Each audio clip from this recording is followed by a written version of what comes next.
Finally. Trying to get this damn thing in the garage by myself. Gotta turn it. I got a ramp now, thankfully, but I built it for this. Did this. Genius. Instead of trying to get a strap under the axle or forks under it, this is genius. Just push on it with the tire and wheel.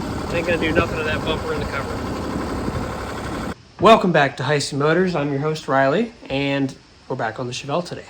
Finally. It's been forever. It's been like a year, I think. Ridiculous. I wanted to wait that long because when I started working on this thing initially, I started to rush it, started to make a lot of mistakes, started cutting a lot of corners. Not what I want to do when I'm putting a 70 Chevelle together. It's kind of a big deal. So we're going to do it again, and we're going to do it right this time. Sort of.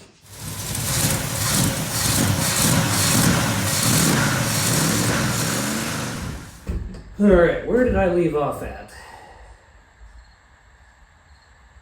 Oh yeah. There's a bolt stuck in the harmonic balancer. When I was trying to put the timing plate on there, I dropped a bolt in between the harmonic balancer.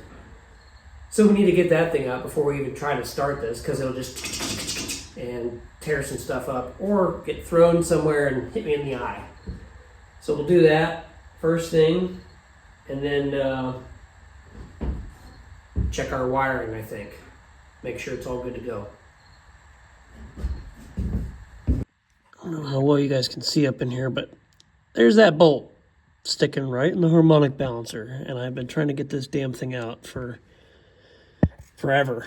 And that's why I kind of just quit on it, because that's what was holding me up. So I don't even know if I can get a screwdriver up in here.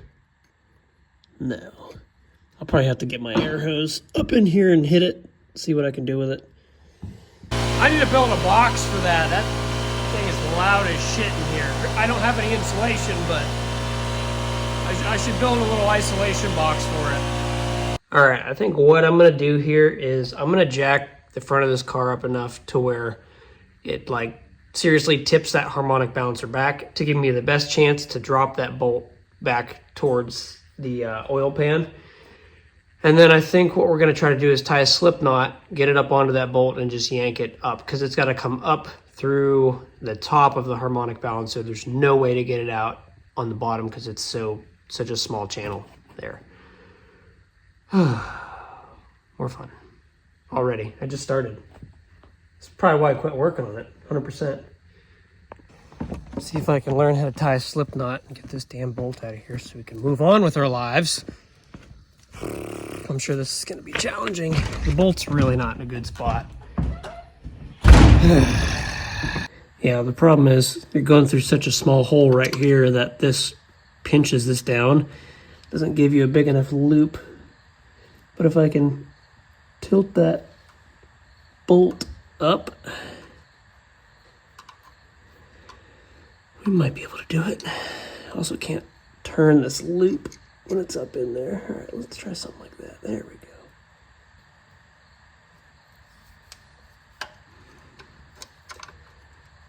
Now, come on. There we go. Okay, now here's the problem. The bolt's flipped around. I'm gonna have to try to find a different exit for it, where I'm pulling up against the head of it. Come on, baby. Almost there. We're almost home free. Aha!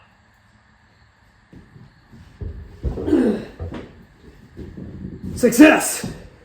Finally! I might just keep this slip knot on here now until I actually bolt it to the timing cover. Okay, we just got one bolt on there. I just tightened that upper bolt. I don't give a shit about the bottom one because I'm going to do the same thing again, and it's not lining up. So that's fine. Okay, let's move on. Before we start this thing up, we have an electronic choke here that's run by the ignition. We're not going to worry about that. There's an open vacuum port. That's potentially an open vacuum port. The power brake assist, open. This is open. We got to cover all those up so this thing will actually run. Because if not, she ain't going to want to stay running at all. So we got this one blocked off with the bolt that was supposed to go on the timing cover. This one's blocked off with a screw. This one's already plugged with check ball or something. This one got plugged here. So I'm just going to make a larger extension to this part here, and we're going to go to the manifold vacuum for our Turbo 350.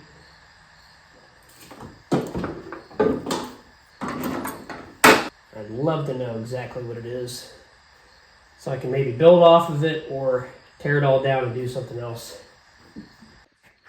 All right, we robbed the battery cables off of this to put on something else. So now I need to find battery cables to put back on here. And then we can try to crank on it. I think the wiring's okay. This guy up there, this guy here. This is, I'm pretty sure I need a longer cable. That sucks. I just redid that. This cable is terrible for a ground. All right, let's see if we have anything, I guess. Let's see if we have any power going anywhere.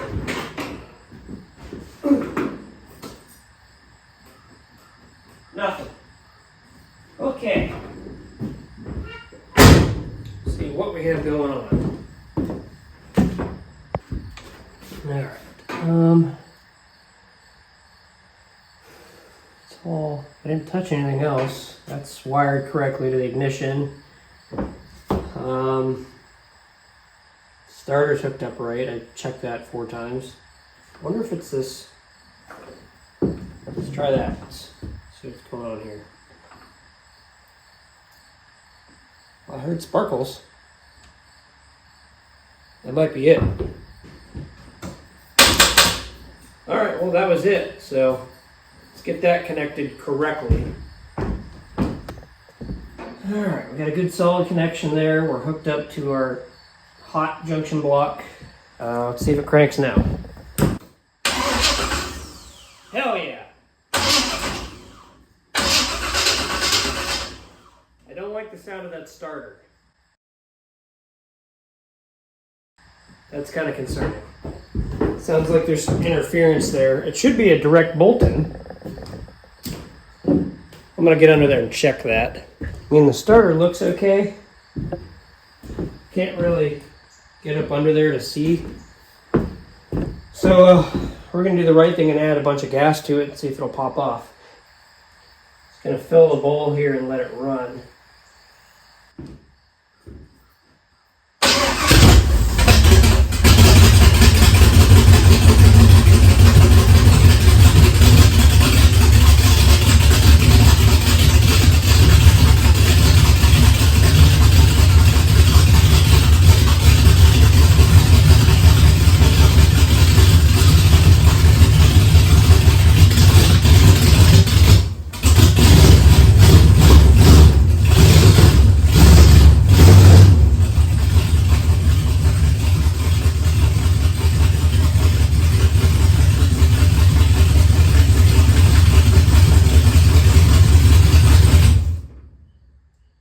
Look how freaking easy that was. This motor is pretty dialed. I'm so happy with that.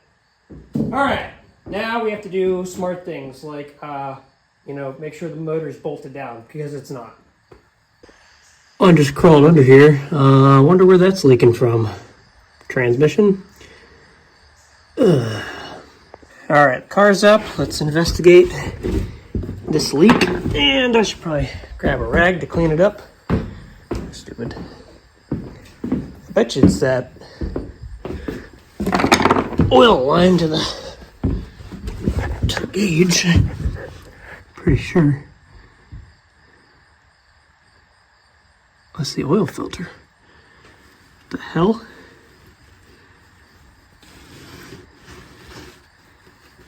Not tight enough? What's going on here? That's bizarre. Doesn't have a hole in it, does it? Where the fuck is that leaking from?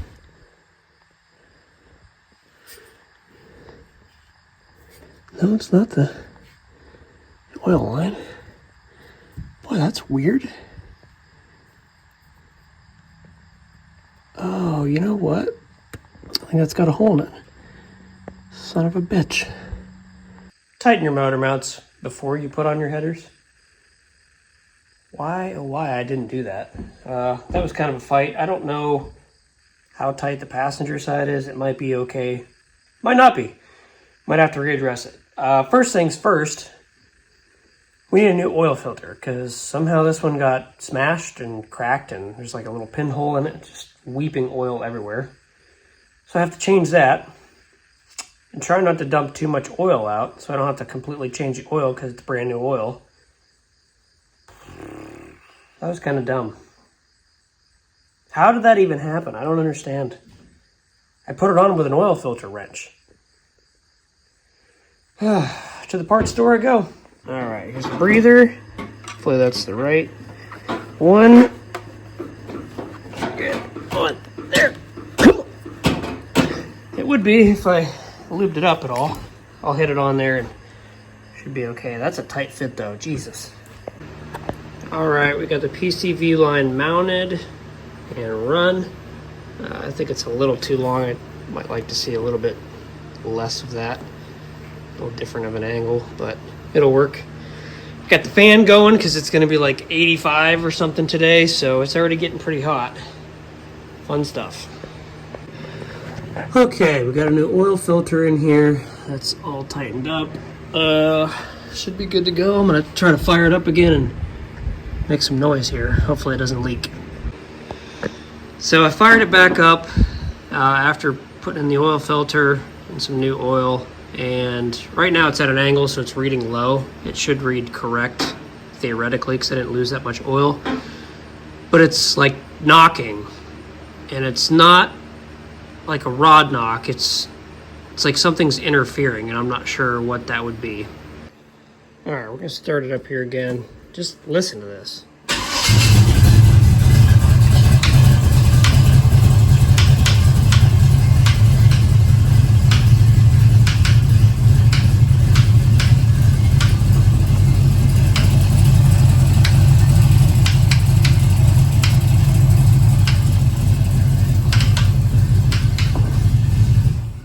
What the hell is that?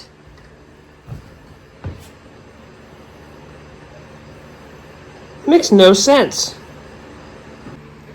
So if I run it and come over here and feel the valve cover, it's like it's coming from this side.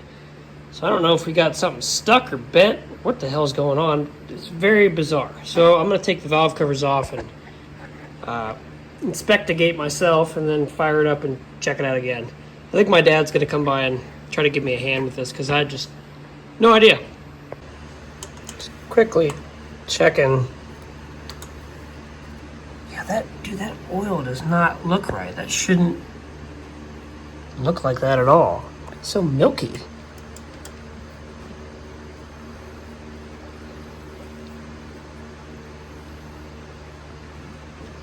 Huh. Might need to flush this down and check it again. So I called my dad and kind of shot the shit with him for a minute on this. And looking at these rockers, I think water got in the motor somehow, or I have a head gasket problem. That's concerning. I had the hood off of this for a long time under that carport. Maybe water could have gotten the motor, enough water to cause a problem. But before I keep running it like this, I'm gonna drop the oil, take a look at it, put new oil in there, flush out the heads, see what we see. Hopefully hopefully there's not a big problem. I haven't run it that much to have a problem, but it could be not getting enough lubrication through the motor or it's making noise. Well, definitely water. Holy hell. Look at that. Oh, God. We're in trouble there. It's like straight, milky water. I don't even know if there's a lot of oil in there. Granted, I flushed down the rockers and everything with brake clean, just to get those clean and get any residual water out of there. That's bad. I didn't use a whole lot either. It just, as soon as it came out, it was just like straight water. Well, not straight water, but like heavily diluted oil. I'm gonna let this sit and drain. I wonder why I was knocking. I put oil in here, didn't I? Pretty sure I did. There's the oil that came out of it. That was brand new oil. Yeah. See, there's a little bit of water in there. That had to have happened when the carport flew up off of here, screwed up that passenger fender, and it just left it bare. That was the only time it was exposed to water.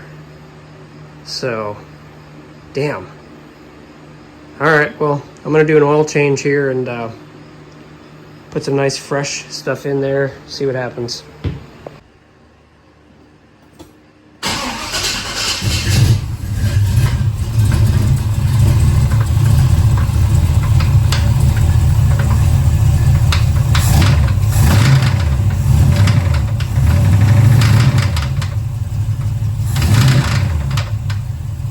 Well, based on that sound, I'm kind of dead in the water here. That sucks. Alright, I'm home from work. Long drive from Indiana. It's 9 o'clock tonight. So we're going to get up under here, remove the bolts from the torque converter to allow that flex plate to not have any weight on it, and see if the flex plate is possibly our issue, which we'll have to fire up tomorrow since everyone's sleeping. But I got some time right now. I'm going to tear that apart and maybe tear apart something else for a video that I was supposed to finish last year. So last August, I installed these torque converter bolts that I had laying around. Obviously, they're not correct. You can see how much longer these are, and they're digging into the torque converter. So we're going to pull these out, and basically what we're attempting to do is, if this is an interference or something with the flex plate, what we can do is take these bolts out and just slide this torque converter back like 1/8 of an inch. That will take the load off of the flex plate, and then you can eliminate that from being your problem. This thing could be cracked for all I know. It could be oblong or something, and this makes it worse because this already weighs like 60 or 70 pounds with fluid in it. So that's going to throw this thing off here and make all sorts of racket if it is in fact damaged or whatever. So we're going to pull these off and use that one thing to eliminate a potential issue. Over here trying to freaking slow crank the engine over so I can get to the torque converter bolts. Fires right up. Jesus. It's 9:30 at night. Shh. Keep it down. Boy, that was loud. If you don't want your engine to fire up, take off your HEI plug, stupid. Alright, let's try this again. I just need to bump it real quick. Just need to get that torque converter bolt lined up with my eyeballs. I can't see nothing. Cool. Alright, now this is unbolted. In theory, we should be able to just, yep. Now, is there anything wrong with that?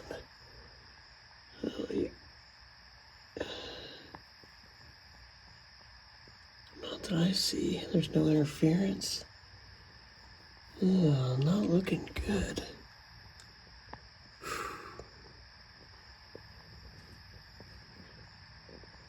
Anything up there? No, just a lot of RTV on there. Alright. I pulled out the torque converter bolts. I did order correct ones for this transmission, which are, I believe these are actually considerably shorter. So, it's definitely interfering with the torque converter. But I don't know if that's our problem. We can't start this thing until tomorrow. I accidentally did, and it was loud. So I do have a couple other options if this is not really going to solve our issue. So we have new torque converter bolts, we have nuts. I have starter shims to see if maybe that's causing a racket. I'm going to look a little bit closer up under here to make sure that there's nothing metal just dangling on there, and when the motor shakes it's not increasing with speed. I got a camera scope for my phone that I can just plug in and shove down in the spark plug holes to see if there's anything down in the pistons. And if there is, we can fetch them out with a bunch of magnets that I ordered. So I was prepared. I did a lot of thinking over the last 4 days, and just want to mitigate as much stuff as I possibly can before we actually have to tear the motor down and find maybe there's a bearing. I don't know. All right, it's the following morning. I'm gonna get this thing hooked up to a jug of fuel. See what happens.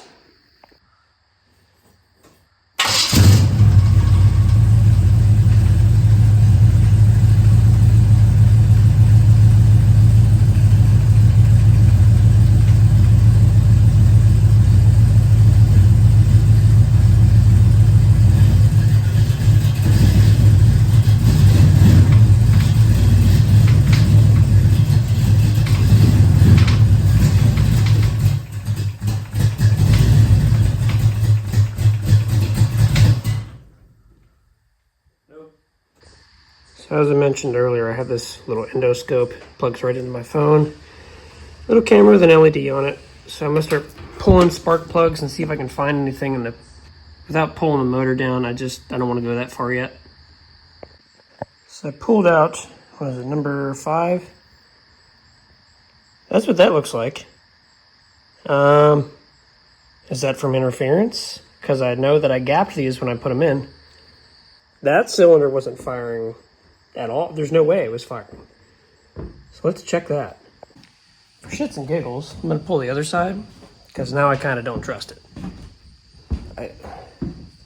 Either I was drunk putting those in, which is unlikely because I don't drink and work on cars, or that piston has enough travel upwards where it closed that ground strap and hit it and then caused the cylinder to misfire.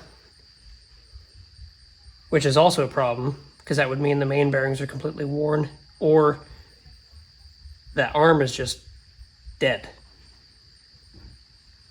We'll have to remember that. Number 8 is fighting me, because I put the spark plugs in before I put the headers on. Well, I had to bash this part of the header to even get a socket on there. We're like, who the f*** is designing these headers? These are cheapy ones, but dude, come on! So I scoped these pistons. They look fine. Nothing noticeable. So I'm going to throw the spark plugs back in, throw the plug loops back on, fire it up, and see if I still have that sound after that number 5 cylinder spark plug. Fingers crossed. Definitely concerned about cylinder number 5. Also want to take the valve cover off because I want to see if that push rod is pumping up now, because one of them wasn't. It was being kind of goofy. These need adjusted, obviously, but just want to see what's going on here. Battery should probably be hooked up. That'd be smart.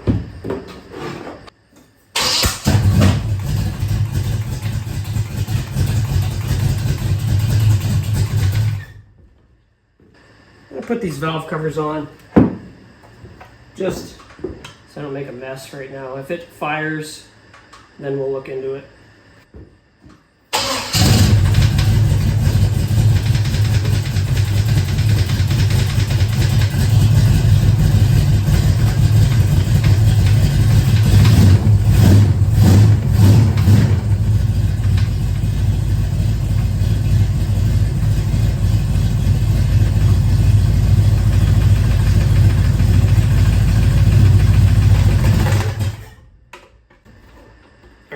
We have a rocker out of adjustment now, because that's what that sounded like.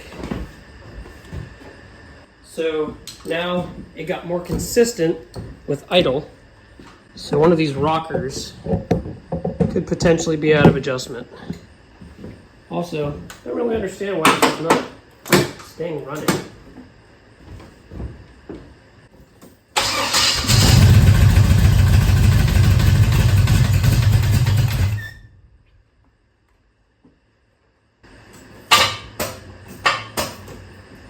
Yeah, that battery. It's not getting a good connection. Maybe I should tighten that down. Think that'd be a good idea? Sure.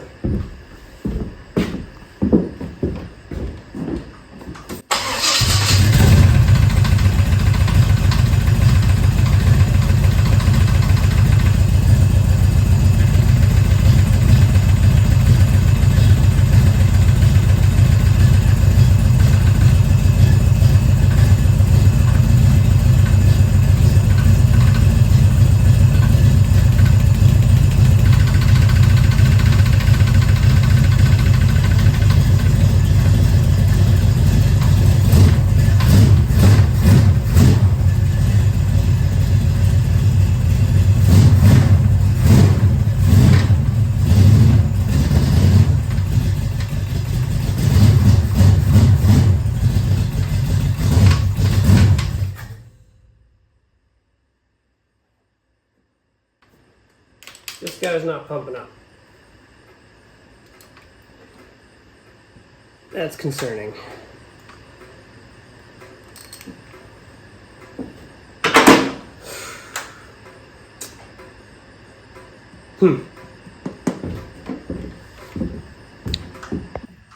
Smoking like hell right now, but I don't know what I changed. I swapped in a new battery because I wasn't getting a solid connection on there. It kept wanting to cunk and die out.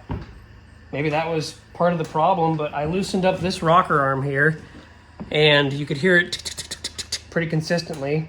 Tightened it back up until it stopped and then went a half a turn like my dad told me to do, and that stopped all the motor noise. So I don't know if it was a combination of the battery maybe it wasn't firing on all 8. Dude, it runs great now. I don't know what fixed it. There was a combination of like 4 different things that I changed. It's very bizarre.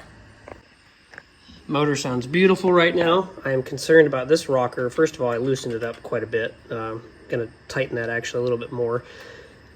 This guy isn't pumping a lot of oil. These guys are all shooting oil out. This one is barely weeping up. I'm concerned that I talked to my dad a little bit further and he said maybe there's something stuck up in this push rod, or I don't know. So we're kind of worried about that guy. Need that to pump oil. It has great oil pressure. I just don't want that to bend or get messed up. So I'm going to run it here for another minute and see if that's pumping any more oil. If it's not, just kind of make a judgment call from there. Maybe have to pull that push rod out, pull the intake off, put it back in there. I don't know. We'll see. You can hear it tapping right now because I'm leaving it loose, but see how it's not like this? I'm not sure what's going on.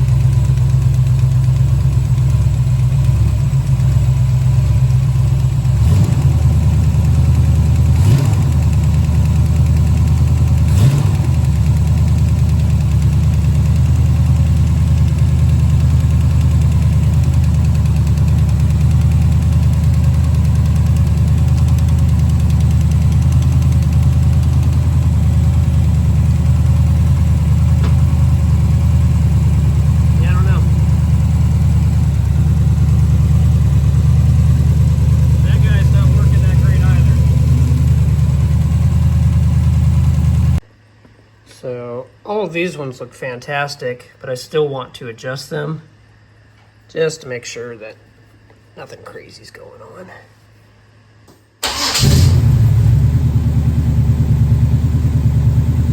God, that fires up so good.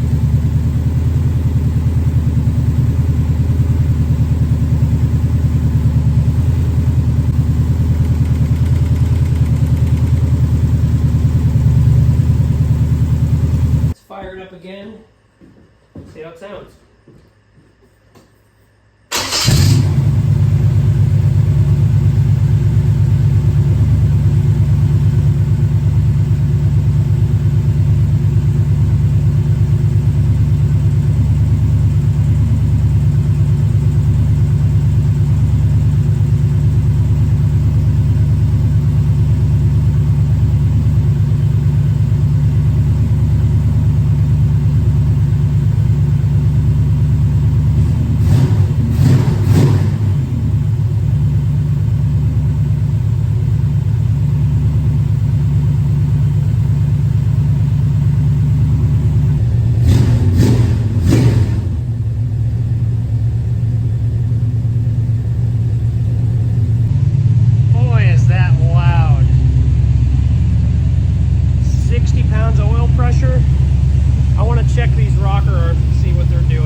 So not really sure what's going on. There's 2 push rods here that are not quite oiling how I want them to. Should be throwing oil everywhere. Those 2, hardly any oil. And it's the 3rd one back. And then the last one is not doing that great of a job. So maybe the lifter's bad, or maybe there's something in the push rod. Not sure. While I have the car up in the air, I'm gonna get up under there, throw these correct torque converter bolts in there with some nuts, tighten all that down so we can actually use this transmission, move it around. Put this thing back on the ground so it's easier to get to. I don't know. We might have to pull this intake off and inspect these lifters and potentially get new lifters. So, okay, fire it up one more time just to make sure we don't have any bullshit from the torque converter.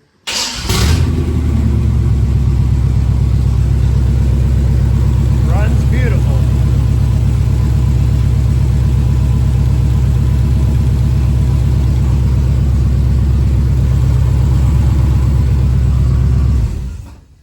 Okay, now we just have to address these lifters and see what's going on. All right, we're gonna change gears here. So I need to pull off the power steering pump bracketry from the truck that we pulled this out of, because that was the correct accessory for this. This one's got a 307 style small block bracketry on here. It's not gonna work. So I'm gonna try to swap these out real quick and get that at least on here so we have power steering going for when we actually drive this thing around. So power steering pump is on there. I need to secure all the bolts.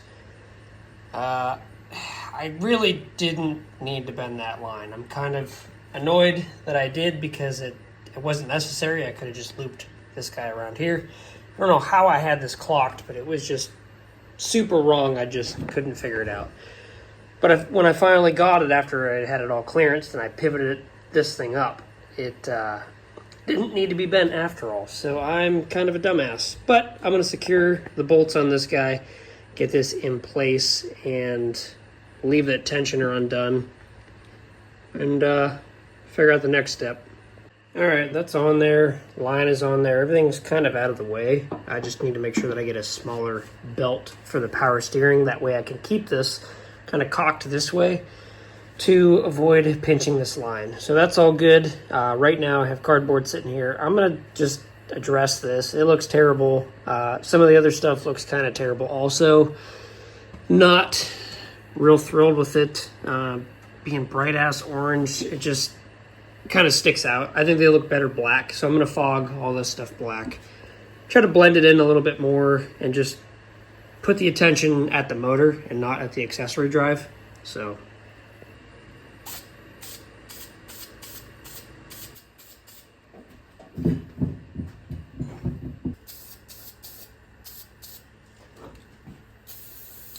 yeah, I couldn't live with myself with that glaring black water pump. It just looked kind of stupid, so I touched everything back up, and that's where we're at. Oversprayed here, so I got to touch that back up with black again, but much better. So that's going to do it for this video on the Chevelle. So in the next video, stuff is still kind of out of order right now, just because I'm leaping between what's important and what you guys actually want to see. So on the next episode, we'll be going through brakes, and we'll be doing a GM factory 1970 Chevelle numbers matching 12-bolt swap on this thing, which I cannot wait for. So just stick around for that. You know, you actually get to see me work for a change instead of just pointing, oh, hey, I did this. It's a little bit easier. But then we get to dive into, so the brakes are already on this thing, right? And they're going to be installed in the next video. But the brakes still kind of don't work. It's all part of the third video coming out. Everything's confusing. I don't know what the hell I'm doing. Thanks for watching, guys. I'll get better at this, I promise.